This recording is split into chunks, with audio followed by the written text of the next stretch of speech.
we go into the game number 2 of Team Vietnam versus Team Indonesia here, I would say there is still a slight gap in synergy when it comes down to Team Vietnam. They did pick up the Guinevere and the Paquito, which has very good mobility, very good damage, very good individual gameplay, right? But in terms of that team fight, I would say Glue, you require that AoE, you're running into something, and that real manipulation, I don't think it's going to be enough.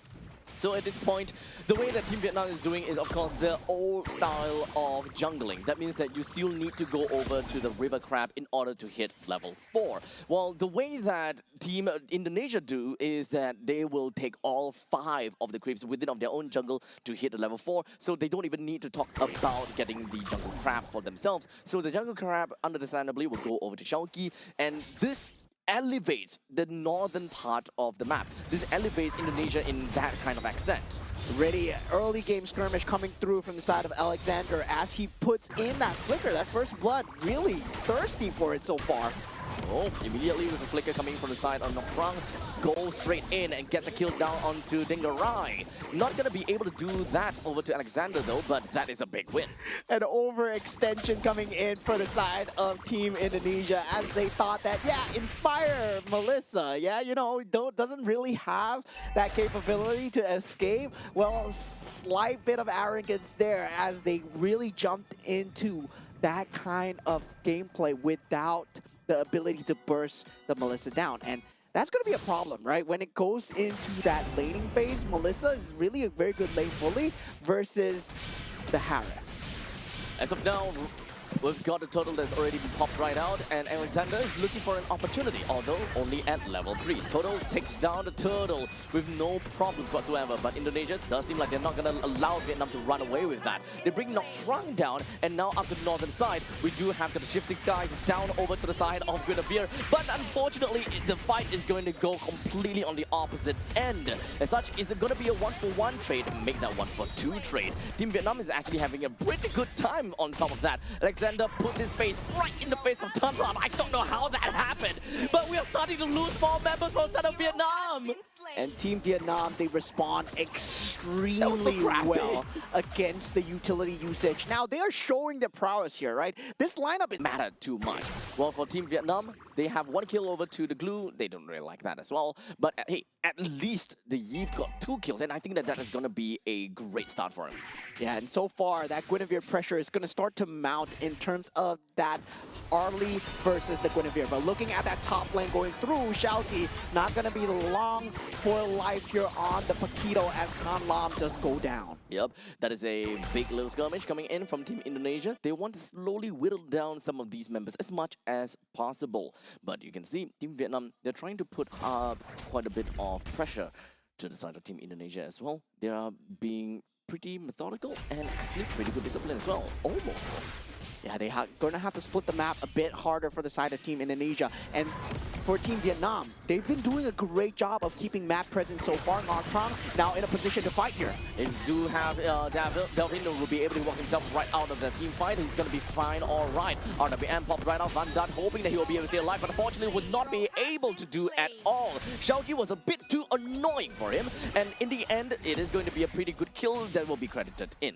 Yeah, Toto trying to get out, but Dingarai is here on the scene here, and that's going to be 3 kills the way of Team Indonesia as it swings towards their favor. And that's the problem with the Melissa, right? Melissa, yes, very good in terms of that lane bully, but at the same time, yeah, you're just stuck in the lane for so long. And that's why the Harith is so good. In these objective takes, that Zaman's Force is always ever present. And to be fair though, it is definitely unprecedented to see and expect a Harith in this turtle fight, because normally when it comes down to gold laners, they will appear in the third turtle fight, and then they will start to swap over to the different lanes in order to make full use of the fact that they have 1 full lane and of the fact that they will be safe as well. It's the second turtle now because 5 minutes, right? Then you get catapults in as well. So definitely for the side of Team Indonesia, I would say it's just another day in the life for them, as it's still very surgical, especially on dangerous grass as well. Well, you still have that threat of Toto. Right now, 2,000 gold ahead for Team Indonesia, not too far gone. Team Vietnam. Oh, so right now the mobility of Nocturne is not going to do anything. In fact, it's going to be difficult, but hey, at least it is Tanglan. He's got a lot of damage for himself, and that's fine and dandy. Right now, without Alexander, this might actually be a really good fight for the side of Vietnam, but unfortunately, the Shifting Sky coming in from the side of Shelky will be able to do quite a lot of damage over to the side of Toto. Brings him down, while in the meantime, Vietnam, I don't know how, but he manages to take down the turtle as well. Yeah, so at this point, this is an all-out brawl coming in from the side of Team Vietnam, as they know that to win these fights, they have to take these meticulous trades no matter what, and slightly favoring their favor as they bring the gold swing back into the favor. Now from 2,000, drop down to 1,000 as well. And for Team Vietnam, I would say that mid-game slightly favors them, especially if they can keep a control of that mid-lane turret, if they can keep a control of these purple buffs. And Team Indonesia, they've set their sights on the purple buff, trying to take away from the Guinevere as much as possible. Yep. Unfortunately though, this game is very different from what we expected to see in game number 1, because Team Indonesia was a lot more methodical in that fight and a slightly bit more disciplined. Right now, the fights are a lot more scrappy, and it feels like they're throwing caution into the wind. They are trying to get kills because, why? I can, kind of situation. But it also means that they are throwing some of these fights out of the window and being like, you know what, we can sacrifice a little bit here, we can sacrifice a little bit there. But ultimately, we gotta have to discuss, where are all these kills actually going to? 3 to Afan, 3 to Alexander, and 4 to Dingarai. And that's good news for the side of Team Indonesia, for sure, but definitely it's because of the fact that there's still a gap in the lineup, right? We expected them to go for a tank utility jungle to just secure the team fight as much as possible against a Paquito, but now they have kind of a weird pick-off lineup and they're still going for it. What a burst, but wait a second, Sunlove, he will survive from all of that. Well, in the meantime, the RWM is going to be popping right in the middle of the fight. That's not going to help him at all. Delvin picks him down pretty effectively and yet another pickup over to the side of Vietnam, thanks, of course, to the Lanterns. Yeah, Todo unable to initiate the fight for their very good initiation coming out from the side of Alexander, and also Afan did not find the finish onto Tan Lam, but did not matter, right? Rest of the team was over there to be the target, and Dingarai just able to deal the damage down. With the Lord now currently available for Indonesia to pick up, and Team Vietnam, I don't think that they have got a way to really stop this. Technically, if they will kind of walk right in, it might be a possibility. However, Toto is only at level 10 as opposed to Afan at level 12. So the quality of retribution is definitely not quite there in order for Vietnam to have a good steal. Yeah, Winter Crown timing now up for the side of Team Vietnam, especially on that Guinevere. We're going to start to see trying to just force out these Purifies as much as possible in preparation for these next team fights. But we do have Team Indonesia. They're just falling in here. Toto might be in a lot of trouble here. Well, he overextended, or rather not overextended. He overstayed his welcome down in the bottom lane.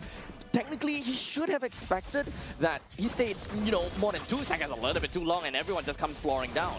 Yeah, and there was great movement coming in from the side of Team Indonesia. Now with that Lord capability up in that mid lane as well, that Holy defense is going to be put under breach here as Team Indonesia. Oh, unfortunately the Holy defense was not able to blast that Lord, and that is actually going to mean quite a lot. So now the Lord will be tanking up quite a bit of the damage, while in the meantime, Team Indonesia, they will be focusing quite a lot of their firepower up to the top lane, bring Tan Lam down. The fight is going to be continuing, while in the meantime, the Valiant Requiem lands on over to the side of Delvin, while Blue possessing down over to the Alexander. And I'm not too sure whether this will do anything at all, but once he comes out of that, Nocturne is in a bad spot. With the Zaman Force, it brings him down.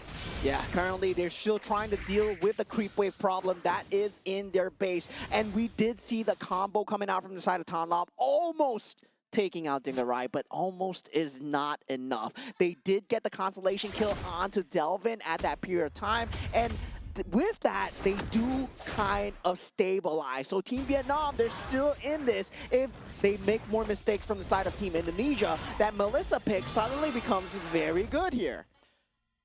So with that all said, 6,000 goal lead in favor for Team Indonesia. But going back to a point where both teams are gonna be a little bit more on the calm side. Indonesia don't want to be too far in, or maybe on the other hand. As you can see, it is gonna be 1v3, and Indonesia looks for the opportunity and will jump in and proxy out, ensuring that this fight will be split into two, and making sure that Tan Lam would not be able to come in to help out. Alexander lands onto the fatal links and being able to get a kill down on Tan Lam, while Dingarai went so far and deep in all by himself, while the rest of the members from the side of Team Indonesia, they will focus down over to knock Trung, bringing him down once and for all, a complete wipeout. A great split fight coming in from the side of Team Indonesia. If you notice where the Zayman's force was, it was in that inhibitor turret, taking out 2 members, and now Team Indonesia, they will have nobody stopping them, as Vietnam is 2 seconds away, and that's 2 seconds too late, as Team Indonesia will be taking a clean